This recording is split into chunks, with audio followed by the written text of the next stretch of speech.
Kami siapkan hati kami. Yang dalam hadirat-Mu,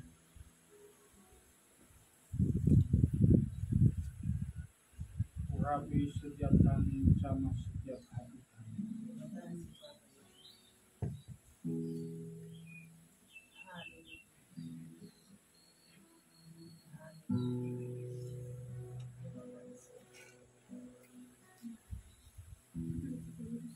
Ku yakin saat Kau berfirman, ku menang saat Kau berpindah. Hidupku hanya ditentukan oleh perkataan-Mu.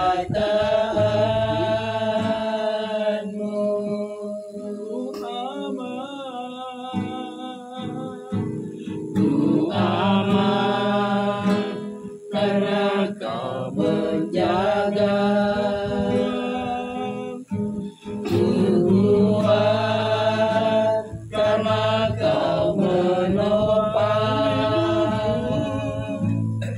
Hidupku hanya ditentukan oleh kuasa-Mu.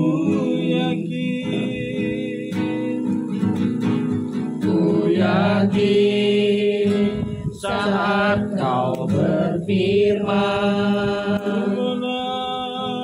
ku menang saat Kau bertindak. Hidupku hanya ditentukan oleh perkataan-Mu. Ku aman karena Kau menjaga. Ku kuat karena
Amin. Mujizatnya disediakan bagiku. Haleluya. Ku diangkat dan dipulihkannya.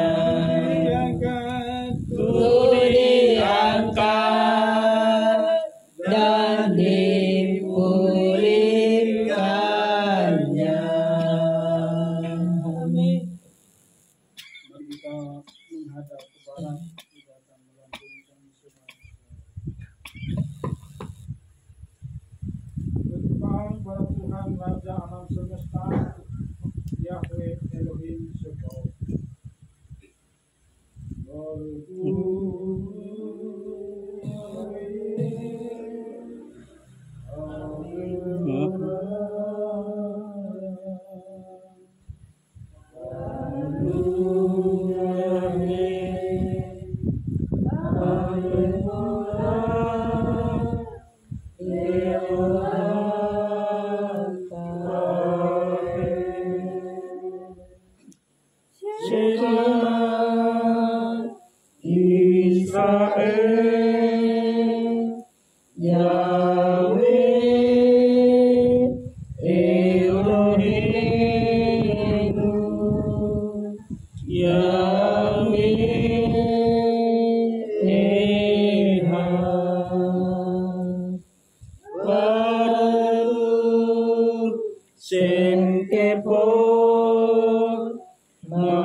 Dengarlah hai Israel, Yahweh Elohim kita, Yahweh Ehad. Diberkatilah namanya, mulia kerajaannya, kekal selama-lamanya. Kasihlah Yahweh Elohimmu dengan segenap hatimu, dengan segenap jiwamu, dengan segenap akal budimu, dan dengan segenap kekuatanmu. Bertata dan berdaulatlah kuasa rohmu atas hidup kami, memampukan dan mematangkan untuk mengasihimu, dan melakukan ketetapan perintahmu Bapa. Dan biarlah kau dapati kami setia sampai akhir hidup kami. Sema Adonai Yesus Hamasiah, Yahweh Sebaot. Haleluya. Amin. Silakan duduk Bapak semua. Balik berdoa untuk firman.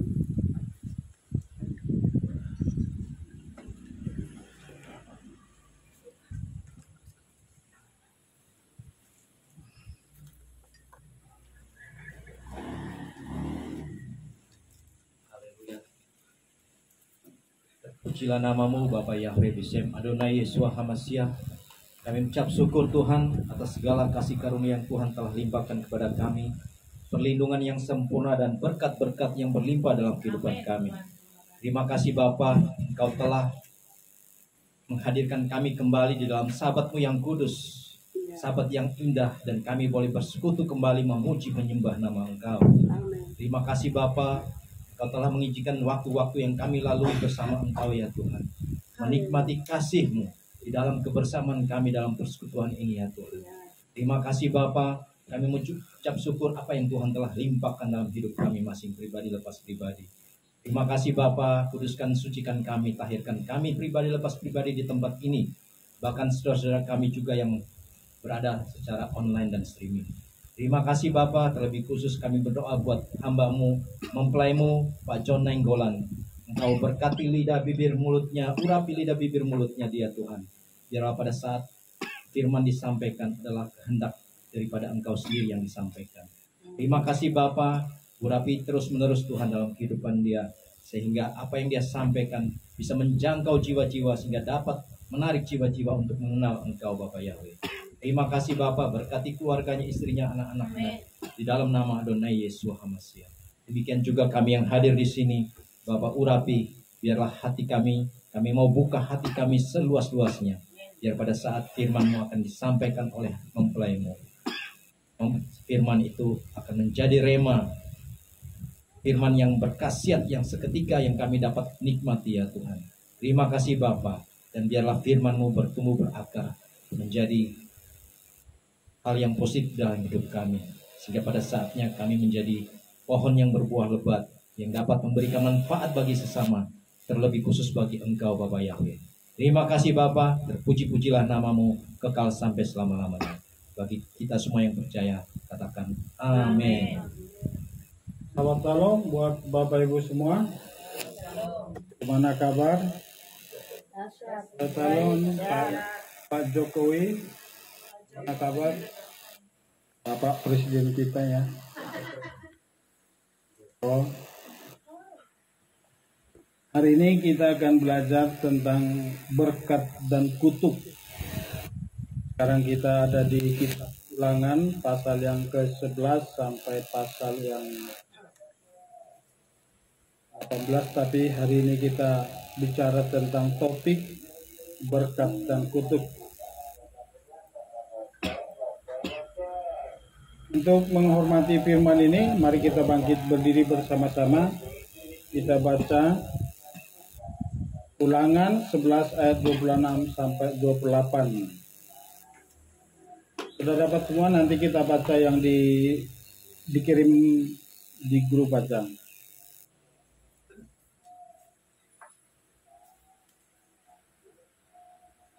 Dua, tiga ya.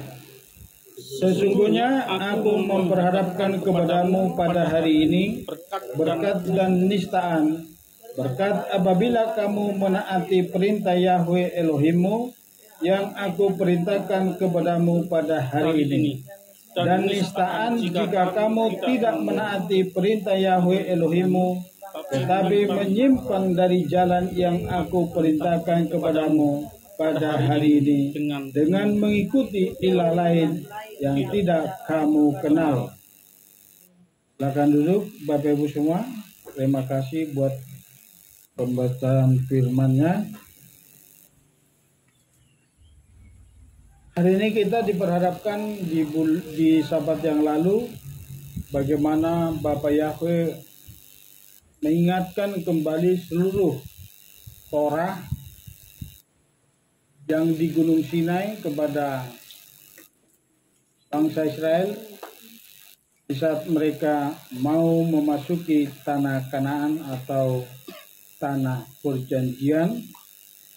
Karena yang memasuki tanah Kanaan itu generasi kedua, mereka belum mendengar Torah Elohim yang diberikan oleh Bapa Yahweh kepada Mose di Gunung Sinai. Itu makanya Bapa Yahweh menyampaikan kembali kebenaran ini melalui Mose kepada umat Israel yang telah siap sedia untuk menyeberang tanah Kanaan. Di hari ini kita belajar tentang berkat dan kutuk. Di dalam bahasa Ibrani itu saya tulis Re'eh, Anoki, Neten, Lev Nekem, Hayom, Berkah, Lev Lelah. Jadi ini kita lihat di sini dikatakan, lihatlah aku memperhadapkan kepadamu hari ini berkat dan kutuk kalau di Lembaga Alkitab Indonesia. Kalau di YLT disebut tadi apa? Nistaan. Jadi kalau bahasa Indonesia di YLT disebut berkat dan kutuk. Di YLT nistaan. Jadi Tuhan saat ini juga ini berlaku bagi kita saat ini.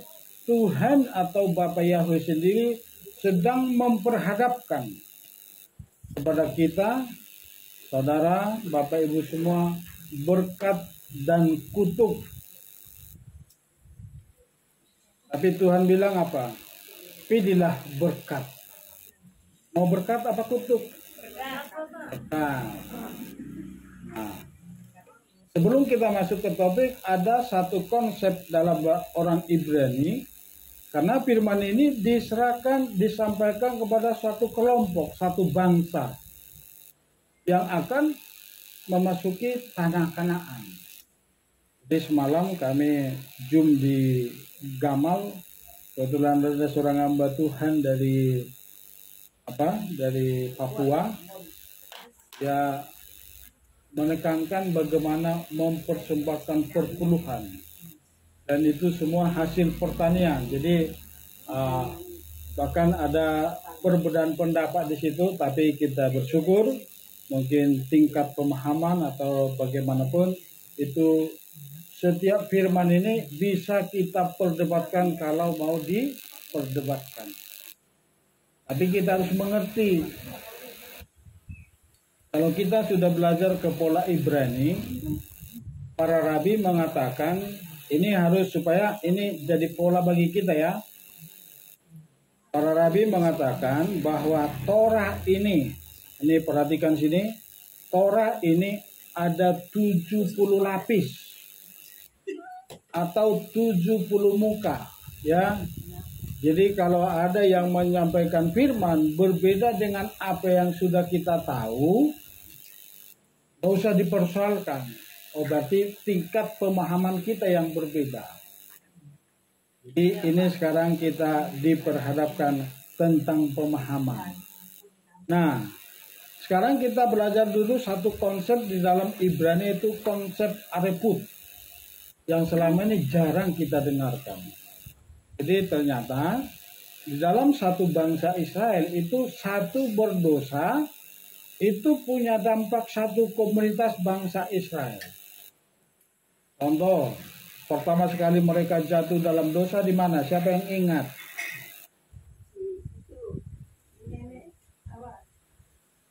Bangsa Israel, Bu, itu bukan Hawa. Bangsa Israel pertama sekali setelah mereka keluar dari Mesir, pertama sekali mereka jatuh dalam kesalahan di mana? Di mana? Lembu emas. Nah, itu belum turun Torah. Itu kan Musa baru menerima Torah di gunung kan? Tiba-tiba bangsa Israel sudah jatuh dalam dosa penyembahan lembu emas sebanyak berapa orang itu yang dibunuh, dibinasakan? 3.000 kan? Tapi setelah Torah turun di tangan Mose, jadi kalau lembu emas itu langsung dipecahkan kan Torah. 2 batu itu langsung dipukul, dibanting oleh Mose, dan itu langsung menjadi tanda profetik bahwa perjanjian lama sudah lebih diutamakan untuk perjanjian baru. Pertama sekali setelah Torah turun itu mereka gagal atau melakukan kesalahan lason hara itu di 12 pengintai. Jadi ini konsep areput supaya kita mengerti. Satu orang salah itu berdampak satu komunitas. Jadi kita pun satu komunitas ini di KPK Simula-Mula harus menjaga konsep areput. Salah satu konsepnya ini apa? Siap menegur dan siap ditegur. Ini paling berat ini kalau sudah di komunitas di akhir zaman ini. Lah, aku kok diingatkan, aku ditegur gini. Jadi mulai sekarang harus siap diingatkan, ini konsep ariput. Kalau kita lihat saudara kita ada kekurangan atau ada dalam kesalahan, tapi konsepnya, tolak ukurnya semuanya harus dengan Torah, kebenaran. Ya, kalau kita mengingatkan saudara kita harus dasar kebenaran, bukan dasar apapun, ambisi, motivasi dalam hal apapun, suka tidak suka, bukan itu dasarnya. Tapi konsepnya apa? Keadilan dalam kebenaran. Jadi ini yang perlu kita renungkan hari ini. Perhatikan bahwa kata re'e adalah tunggal atau itu engkau pribadi. Sedangkan kata ganti lipnekem itu di hadapan kalian. Jadi semua. Jadi artinya apa? Lihatlah. Artinya semua harus melihat pribadi lepas pribadi. Karena firman yang diperhadapkan ini akan berdampak satu komunitas. Jadi ini konsep areput ini harus kita pahami.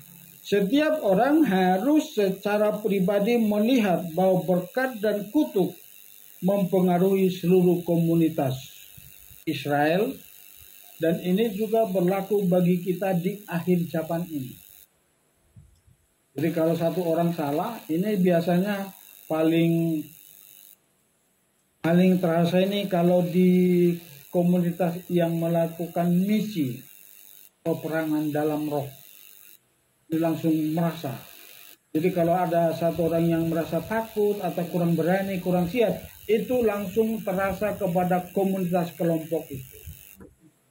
Dulu waktu masih di dua perlepasan, teman kita pernah melayani satu mau mendoakan rumah kosong. Jadi yang punya rumah minta didoakan. Jadi tiba-tiba ada satu orang pengen ikut. Tetapi dia belum paham. Ternyata begitu tiba di tempat, di rumah kosong ini, dia melihat gondoruo. Langsung mata rohnya terbuka.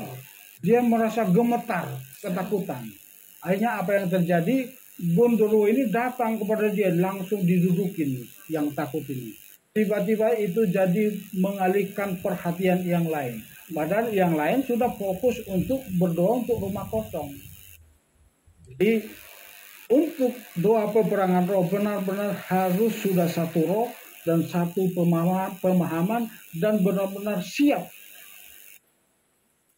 Makanya waktu Gideon, kalau saudara baca nanti kitab Hakim-Hakim 6 sampai 11 itu, Gideon mengatakan dari sekian puluh ribu diperintahkan siapa yang mau pulang-pulanglah. Pertama sekali itu saya kebetulan diingatkan ini. Waktu pertama sekali disuruh minum di sungai.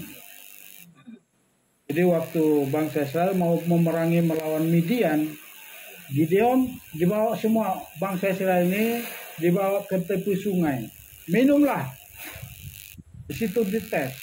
Yang minum ke kali, biasanya kan orang kampung kan ada yang minum langsung mulutnya ke kali. Langsung menjilat. Langsung diminum. Semua yang minum pakai mulut ke dalam air sungai itu disuruh pulang, tidak bisa ikut berperang. Tetapi siapa yang mengambil air dari sungai itu diminum dengan tangannya ke mulut, itu bisa ikut berperang. Dalam arti siapa yang waspada, yang siap berperang. Jadi kalau kita langsung turun, wajah kita atau muka kita, mulut kita langsung ke sungai, itu kalau ada musuh di belakang tinggal dicemplungin udah. Kalau belum bisa berenang bisa tenggelam. Tapi kalau pakai tangan, ini tetap waspada itu. Habis itu dites lagi. Siapa yang takut? Pulanglah. Itu dari sekian puluh ribu, kalau nggak salah 50 atau berapa puluh ribu itu. Tinggal 300 orang yang siap berperang. Jadi di dalam suatu komunitas, jadi kalau belum siap jangan ikut. Khususnya dalam peperangan alam roh. Inilah konsep areput. Karena kalau ada yang penakut itu mempengaruhi yang pemberani. Karena itu mengalihkan perhatian. Jadi ini perlu kita renungkan ya. Jadi nilai komunitas ini disebut areput, yaitu tanggung jawab bersama dan pemahaman memperhatikan kesejahteraan sesama orang Yahudi. Seluruh Israel bertanggung jawab terhadap satu sama lain. Ini adalah nilai dasar dalam Yudaisme untuk memelihara dan melindungi komunitas Yahudi dan untuk membantu setiap orang mempertahankan identitas. Ini perhatikan, identitas Yahudi harus dipertahankan dan tanggung jawab Yahudi terhadap satu sama lain. Ini melibatkan pemahaman menawarkan tokeka atau koreksi. Jadi kalau ada tokeka artinya koreksi. Jadi kalau saya dikoreksi nggak usah takut. Pak John kurang begini, sampaikan aja. Kalau saudara Bapak Ibu melihat ada kekurangan saya, sampaikan. Dari hati ke hati itu 4 mata. Telepon aja, Pak John, aku melihat Pak John kurang begini, kurang begini, kurang begini. Itu sebagai peduli. Tapi nanti kalau saya pun menyampaikan sesuatu kepada Bapak Ibu semua, ya harus terima. Ini konsep areput. Jadi kalau Pak Wawan menyampaikan sesuatu kepada saya harus terima. Itu sebagai masukan. Berarti Pak Wawan digerakkan Roh Kudus untuk memberikan koreksi. Ini konsep areput ini harus ditangkap. Kalau ada sesuatu mungkin ibu-ibu, Pastor jangan begitu, harus begini. Kalau ada yang ingatan, terima. Berarti kita masih kekurangan. Kenapa? Kalau kita bercermin, selalu kita salah menilai kita sendiri. Siapa yang pernah benar bercermin? Coba kalau depan kaca. Kita angkat tangan kanan, selalu tangan kiri di dalam cermin. Artinya apa itu? Kalau kita menilai, memandang diri kita sendiri selalu terbalik.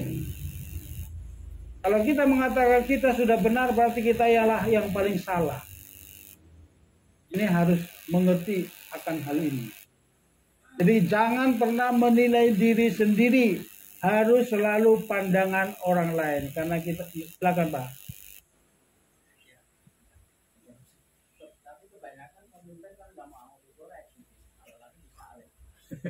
Karena belum mengerti konsep ini Pak. Makanya ini harus diajarkan konsep areput. Harus tahu semua. Karena ini jarang diajarkan di dalam bapak-bapak gereja kita selama ini. Ini kita dapatkan dari pengajaran rabi-rabinik atau hamba-hamba Tuhan yang sudah belajar kepada rabi. Dapatlah konsep areput ini. Ya, iya, kita pun baru dapat ini. Memang saya udah lama dapatkan ini, tapi baru kali ini saya ajarkan. Jadi supaya kita ngerti, harus membuka hati, harus lapang dada. Bangsa Israel harus begitu. Makanya kita lihat konsep areput ini. Satu orang Yahudi benar, semua Yahudi diselamatkan. Ini gambaran Yesus Masih mati di kayu salib. Semua sekarang umat manusia yang percaya kepada Yesus Masih menerima anugerah keselamatan.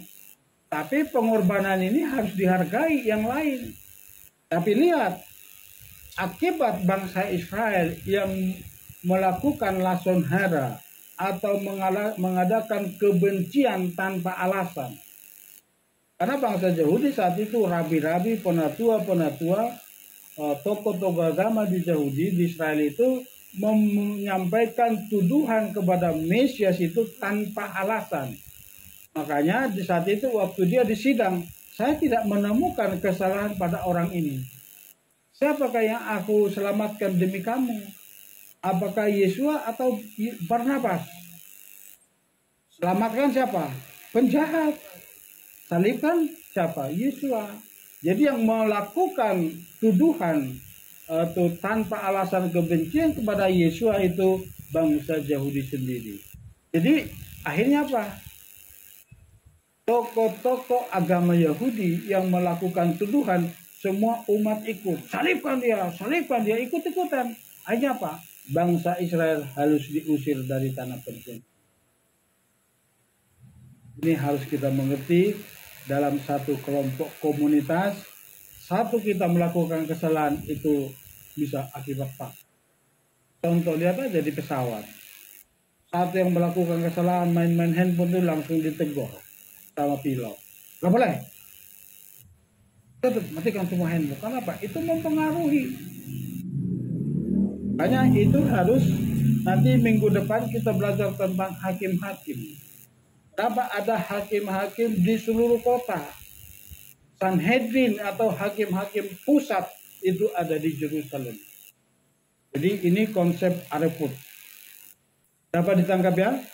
Jadi untuk membantu mereka hidup dalam kebenaran pribadi. Konsep ariput ini sangat menentukan komunitas Israel dan juga komunitas kita saat ini, sebab satu orang berdosa, semua kena akibatnya. Tetapi satu orang benar pasti menyelamatkan seluruh komunitas. Contoh di sini tadi sudah kita sebutkan di atas. 12 pengintai, mangat Pinehas yang menyurutkan murka Elohim, kasus akan waktu merubuhkan tembok Jeriko. Jadi sini saya bikin 3 alasan. Salah satu tadi 12 pengintai itu menggagalkan bangsa Israel memasuki tanah Kanaan. 10 melakukan lason hara. Baru semangat Pinehas, nanti kita baca di bawah. Baru kelakuan Akan. Siapa yang ingat kasus Pinehas dan Akan? Ayo Ruby. Pinehas itu siapa? Ingat Pinehas? Akan? Siapa yang ingat? Siapa yang pernah mendengar kasus Akan? Waktu merubuhkan tembok Jeriko. Ada? Barang-barang yang sudah dilarang. Itu keinginan akhirnya apa? Mereka baru meruntuhkan, menghancurkan satu bangsa yang besar.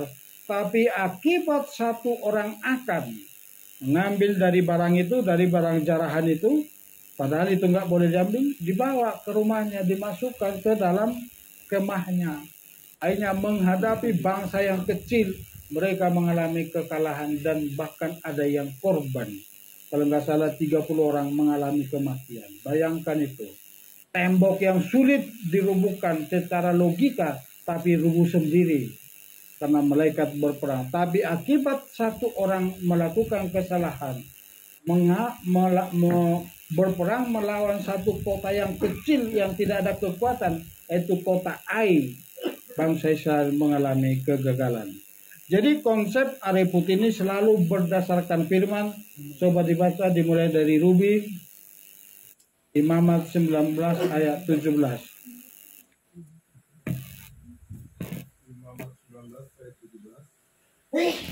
Engkau harus benar-benar menegur sesamamu dan engkau jangan menanggung dosa atasnya.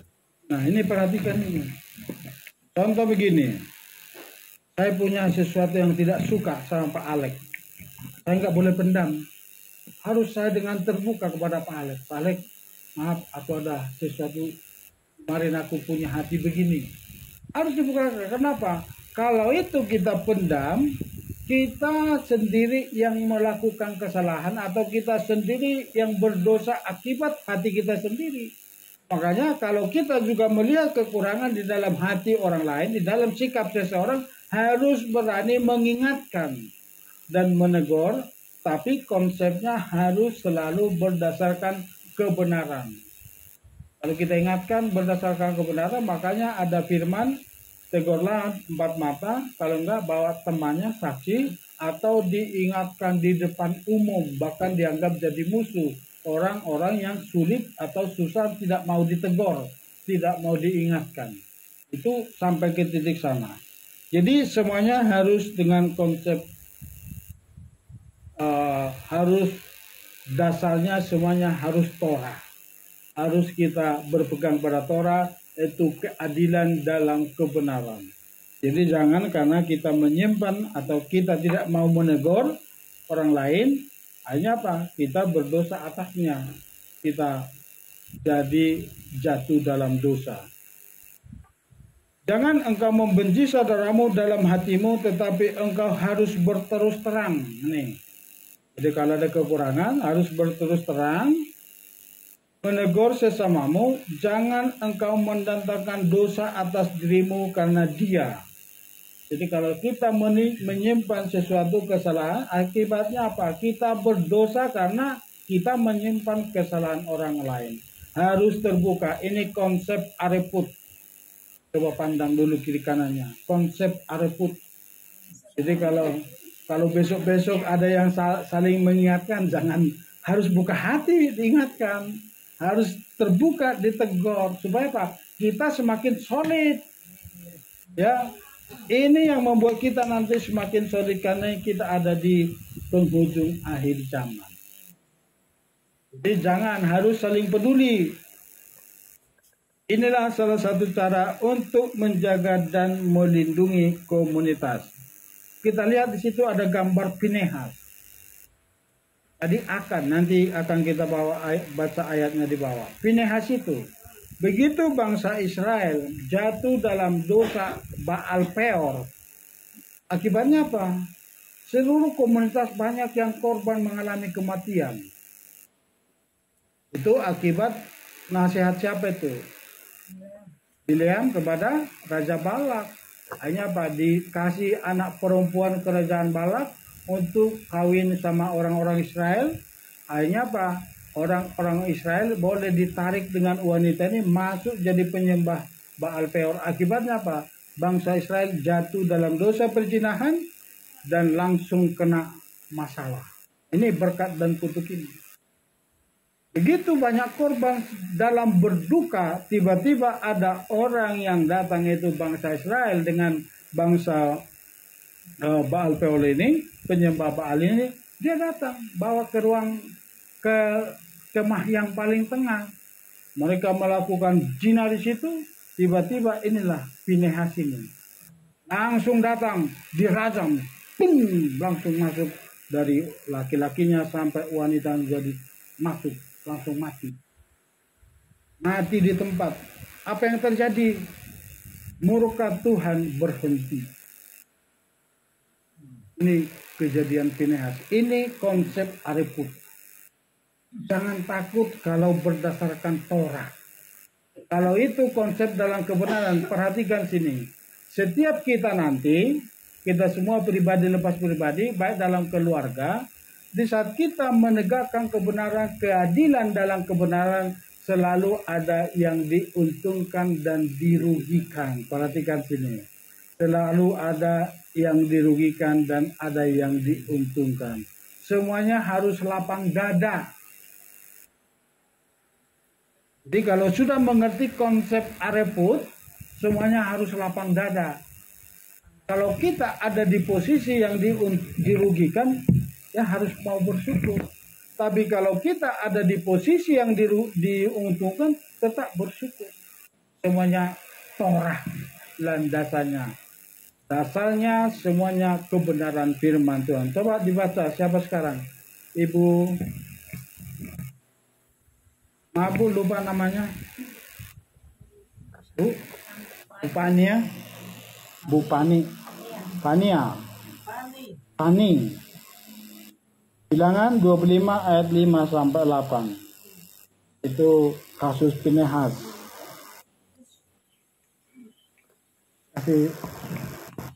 Dan berkatalah Musa kepada hakim-hakim Israel, haruslah kamu masing-masing membunuh mereka yang telah menggabungkan diri kepada Baal Peor. Dan lihatlah, seorang dari Bani Israel datang dan membawa kepada saudara-saudaranya seorang wanita Midian di depan mata Musa dan di depan mata seluruh jemaat Bani Israel. Ketika mereka sedang menangis di depan pintu kemah pertemuan. Dan Pineas anak Eleazar, anak Harun imam itu melihat hal itu. Dan bangkitlah dia dari tengah-tengah umat itu dan mengambil sebuah tombak dalam tangannya dan masuk, mengikuti orang Israel itu ke dalam kemahnya. Dan dia menikam keduanya, orang Israel dan wanita itu, pada perutnya. Dan berhentilah tulah atas Bani Israel itu. Nah, perhatikan, mereka dalam tangisan. Bangsa Israel semua saat ini sedang berduka, tangis-tangisan. Kenapa? Ada korban tanpa sebab. Ada korban akibat bangsa Israel jatuh dalam penyembahan, pergaulan dengan bangsa yang penyembah Baal Peor. Tiba-tiba begitu Musa memerintahkan, bertindaklah, lakukanlah, tegakkanlah keadilan. Langsung apa yang terjadi? Datang dua orang, laki-laki dan perempuan, itu bangsa yang penyembah berhala dari Midian itu.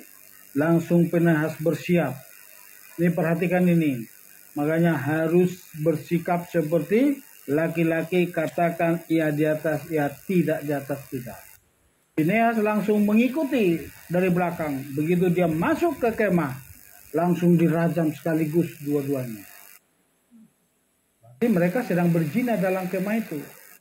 Langsung dirajam, mati di tempat, langsung murka Bapak Yahweh apa? Langsung surut, diam. Demikian juga saat penyembahan apa?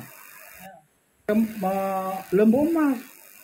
Semua orang Lewi langsung membabat semua yang jatuh dalam pesta penyembahan lembu emas itu. Langsung berhenti. Itulah orang Lewi dapat menjadi apa? Menjadi suku yang dalam keimaman. Jadi ini harus ada ketegasan di antara kita. Khususnya dalam rumah tangga. Seorang ibu harus berani menegakkan kebenaran di tengah-tengah keluarga. Dia katakan ia di atasnya, khususnya bagi anak-anak. Soalnya anak-anak sekarang kan kalau dipanggil semua pakai ini, tutup telinga, dipanggil nggak pernah dengar itu.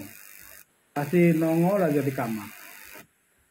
Goyang-goyang aja, nonton apa kita nggak tahu. Tapi apa? Seorang ibu harus berani tegas. Menegakkan kebenaran.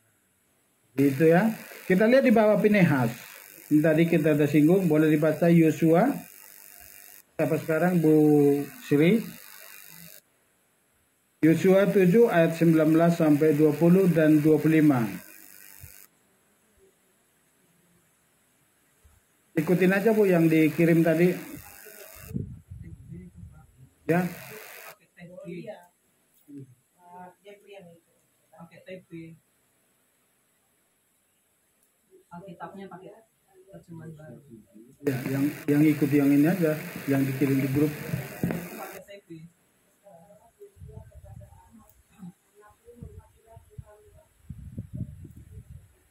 Elohim.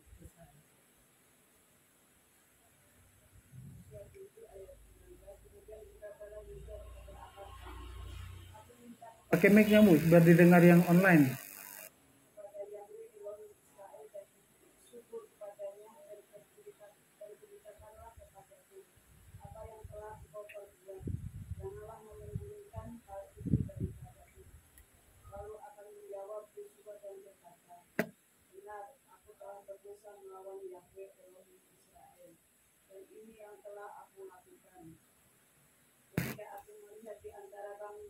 Barang-barang garam itu dan kubah yang indah buatan Simeon dan 200 sinyal perak dan sebatang kapak emas seberat 50 sinyal, lalu aku menginginkannya. Maka aku mengambil semuanya itu dan lihatlah semuanya itu disembunyikan di dalam tanah di tengah-tengah kemahku dan perak itu di bawahnya. 25 langsung lompat aja Bu. Berkatalah Yosua, lalu Yosua berkata, engkau telah menyesatkan kami, maka Yahweh pun akan menyesatkan engkau pada hari ini. Kemudian seluruh Israel melempari dia dengan batu, dan mereka membakar semuanya dengan api, serta melemparinya dengan batu. ini kejadian Akan. Jadi waktu mereka berperang memasuki tanah Kanaan, pertama sekali yang dihancurkan itu kota Jericho, tembok Jericho. Itu kalau tembok Jericho itu, kalau ceritanya kalau kita cek di Google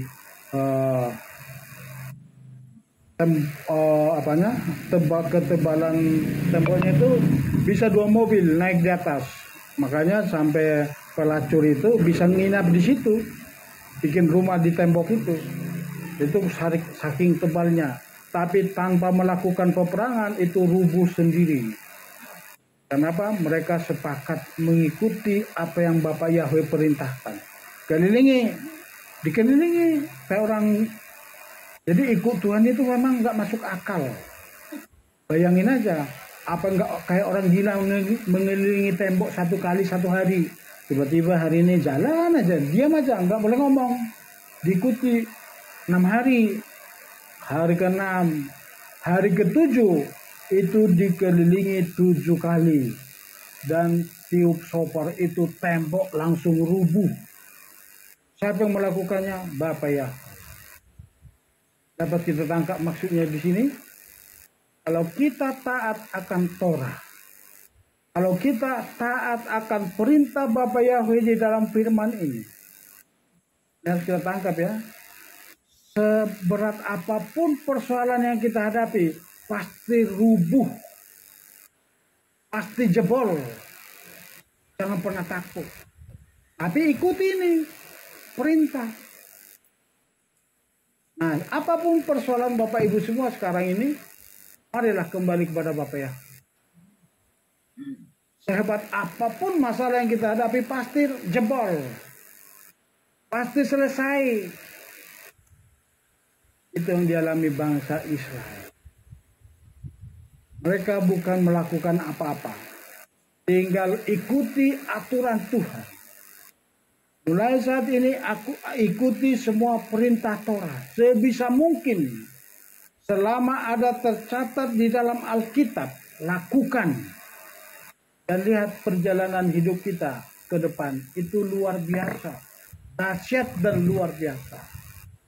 Tembok apa yang menghalangi kita itu langsung rubuh. Malaikat yang melakukannya. Ada harimau di depan perjalanan kita itu. Harimau lari terbirit-birit. Singa yang mengaum di depan kita itu bisa kita cobek mulutnya seperti siapa yang melakukan itu? Simpson.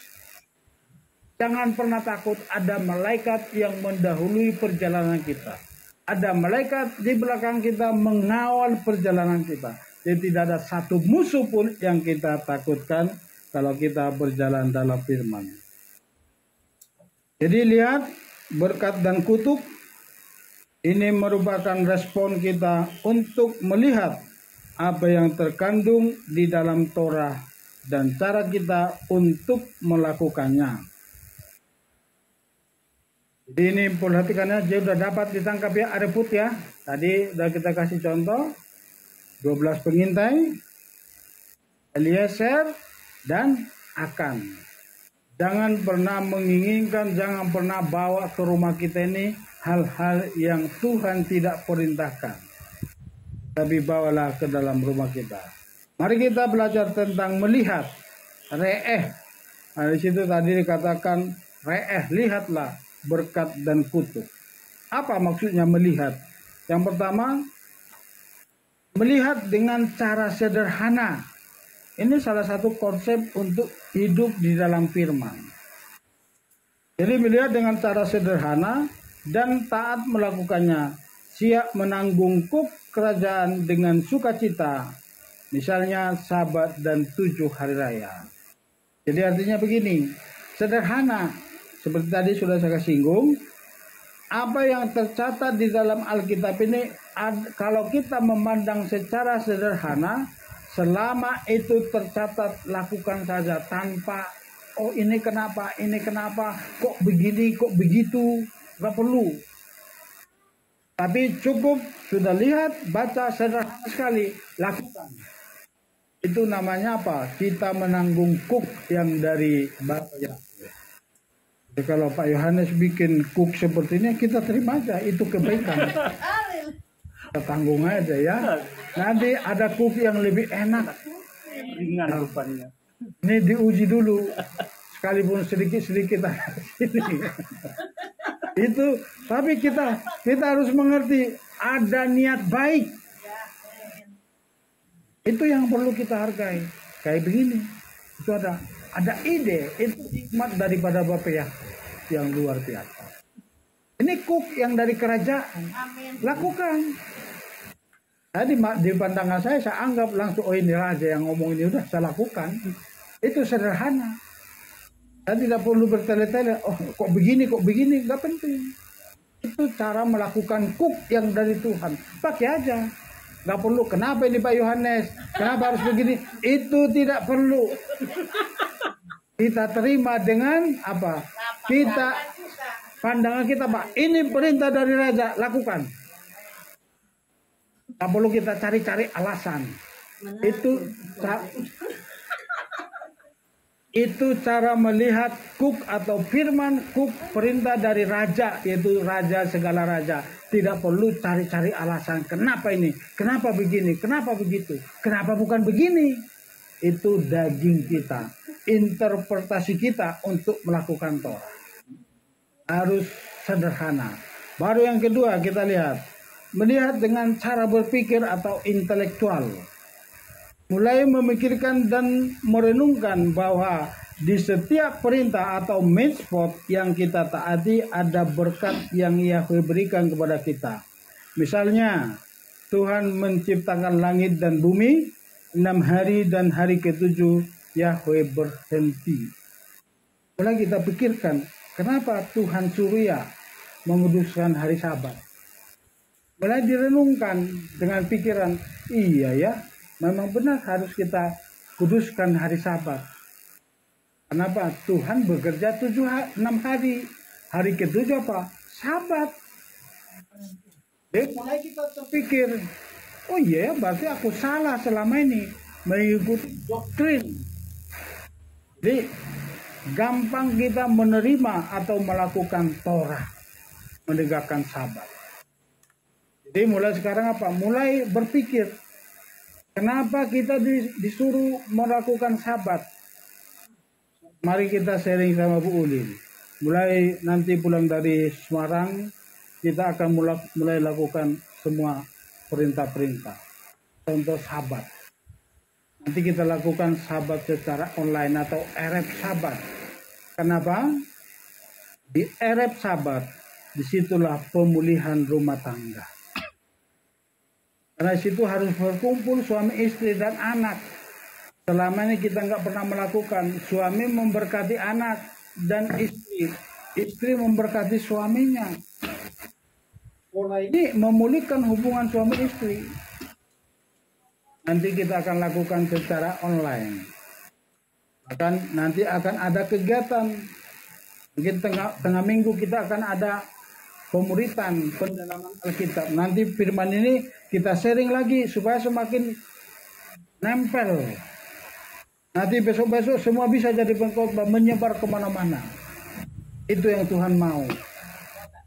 Haleluya, amin. Amin. Jadi semua, jadi nanti soalnya apa? Sabat ini kita dengar firman, saat di sini, iya ya, begini semua masuk akal. Enak bawa dengar firman. Keluar nanti dari pintu, lupa itu firman. Di dalam sini, haleluya. Keluar nanti dari sini, haleluya. Lupa akan firman. Apalagi udah sampai di rumah, melihat apa? Piring kotor, makanan yang tidak tersimpan, hanya apa? Dikerumunin apa? Kenapa tadi begini nih? Kenapa ini tadi begini nih? Ngomel itu. Apalagi ibu-ibu, tapi bukan di sini, di luar sana. Di sini nggak ada ibu-ibu begitu. Nggak ada yang ngaku. Ini perlu kita renungkan. Jadi melihat secara apa? Mulai memikirkan firman itu. Kenapa kita dilarang begini? Nggak boleh makan ini, nggak boleh ini. Ada apa ya? Mulai kita pikirkan. Jangan sampai setelah jatuh sakit, dokter ngomong diturutin. Khususnya begini. Kalau manusia, pendeta yang melarang kayak begini. Tapi kalau dokter, itu nurut itu. Udah mau mati dokter, jangan merokok ya. Iya dokter. Iya dokter, saya nggak merokok lagi. Jadi makanya perlu ada dokter-dokter rohani. Itu manusia, daging. Setelah kena masalah efek daripada apa yang kita melakukan selama ini apa? Tidak menjaga tubuh kita sebagai bait Roh Kudus. Hanya apa? Harus dokter yang melarang. Baru diam. Yang makan daging ya? Ya dok. Tapi nyolong-nyolong itu. Apalagi orang Batak. Tak boleh makan daging yang lemak-lemak. Ya dok. Tapi kalau ada pesta, nyolong. Satu aja. Tak apa-apa. Tiba-tiba kumat lagi. Kamu makan daging? Iya dok. Udah saya bilang berhenti makan daging. Nah sekarang kita dapat pikirkan. Kenapa Tuhan mengatur pola makan kita? Kenapa? Demi kesehatan. Ini saya sekarang udah menjelang 60 ini. Masih sehat. Tapi waktu umur 35. Ini kaki saya udah mulai panas-panas. Saya kena tangan megang cabai kan. Ternyata setelah saya dengar khotbah tentang masalah kesehatan, saya hentikan semua makanan kesukaan saya. Makanan kesukaan saya dulu apa? Kambing dari Medan yang suka bergonggong. P2. Iya, itu yang suka bergonggong. Kambing bergonggong itu di Medan. Kambing yang bergonggong. Kambing balap ya, itu. Paling doyan itu. Dulu kalau belum makan itu minimal 2 kali seminggu, ini tiang yang lurus bengkok saya lihat ini. Itu karena keterikatan tentang makanan. Tapi begitu mulai ada panas di persendian, langsung saya hentikan semua. Ternyata itu efeknya kesehatan. Dan kita lihat sekarang, di umur kita sudah banyak yang lewat kalau tidak menjaga pola makanan. Jadi ingat, kenapa Tuhan mengatur pola makan itu demi kesehatan saudara dan saya. Jangan berbantah-bantah seperti tadi, sederhana aja. Dilarang ya lakukan. Selama itu masih tercatat dalam firman, lakukan. Gak usah mikir. Jadi kedua, mulai renungkan. Baru ketiga, jadi berhenti karena perjanjian Abah Yahweh dengan umatnya begitu setia dan digenapi. Bagian yang ketiga, melihat visi Tuhan yang ada dalam Torah untuk kita lakukan. Setiap ada firman itu ada makna dan ada maksud rencana Bapa Yahweh di setiap firman yang diberikan kepada kita. Karena setiap perintah mengandung rahasia yang tersembunyi. Hanya dengan ketaatan bersekutu dalam roh, terus belajar kita mampu menangkapnya. Perhatikan, kita yang tadinya kita dari Protestan, sekarang kita ada di Mesianik, kita mengerti kenapa Tuhan memerintahkan kita untuk melakukan 7 hari raya. Kenapa Tuhan memerintahkan kita untuk melakukan Sabat. Di sini artinya apa? Ada visi.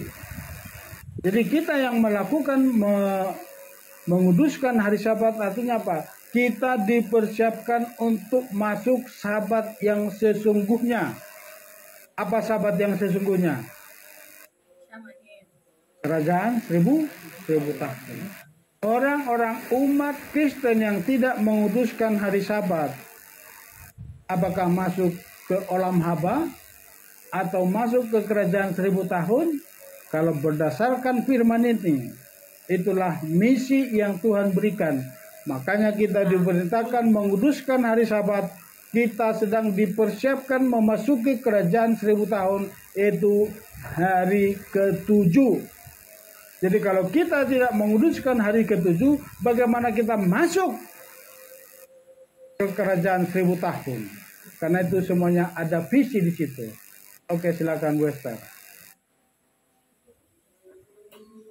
Iya, karena di saat hari Sabat itu ada hari ke-7.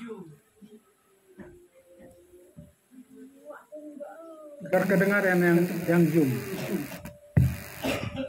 Iya, karena hari Sabat adalah hari ke-7, hari perhentian. Ya. Terus? Di mana hari perhentian ya kita berhenti dari segala kegiatan kita.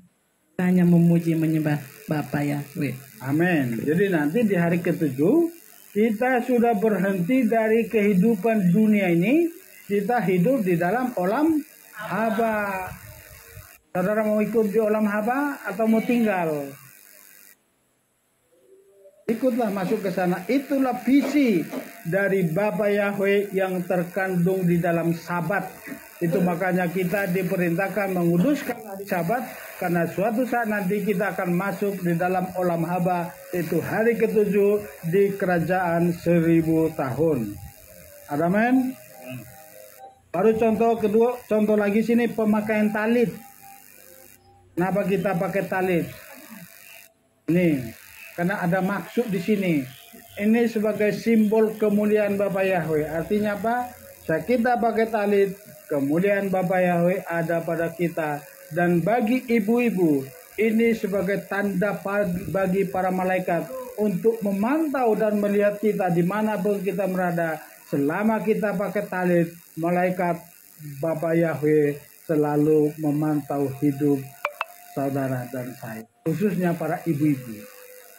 Jadi kemanapun ibu-ibu nanti pakai kerudung, gak usah takut. Pakai talit. Tapi malaikat selalu menjaga hidupmu. Kalau ada orang jahat tidak bisa menyentuh tubuhmu. Ada tukang copet tidak akan sanggup mencopet kehidupannya. Kenapa? Itu sebagai tanda bagi malaikat. Ada amin? Dapat ditangkap ya? Jadi tanda bagi para malaikat. Masuk kita berkat dan kutuk. Berkat dan kutuk adalah pilihan sebab Torah mengajarkan kita tanggung jawab atas segala perbuatan kita. Itu makanya Tuhan memperhadapkan kepada bangsa Israel dan juga bagi kita umat perjanjian di akhir zaman ini, yaitu berkat dan kutuk. Kalau kita melihat kitab Ulangan 28 1 sampai 48, berkat itu 11 ayat. Ini mari saya hitung. Kutuk 30 ayat. Lebih banyak. Dari perbandingan ayat firman Tuhan ini, sungguh suatu kerugian yang luar biasa apabila pilihan kita jatuh kepada pilihan yang salah, yaitu kutuk. Ini gak usah dibuka, nanti baca di rumah. Berkat itu hanya berbicara tentang 11 ayat yang selalu kita baca pada hari Sabat. Tapi kalau kutuk itu 30 ayat, banyak banget. Nanti baca di rumah itu kutuk. Di mana kita yang kena. Itu pasti ada kalau kita hidup di luar Torah. Tapi hari ini menjadi berkat bagi kita semua di sini, mulailah kembali kepada Torah. Hiduplah di dalam Torah ini. Inilah berkat yang luar biasa. Jangan takut. Kalaupun nanti ada doktrin atau bapak-bapak gereja di luar sana, kita bukan di perjanjian lama lagi. Jangan takut. Seperti tadi, sederhana sekali. Pegang apa yang tertulis. Kemarin saya ditelepon dari Papua. Seorang ibu disidang oleh gembala sidangnya karena melakukan Torah. Jangan takut, Bu.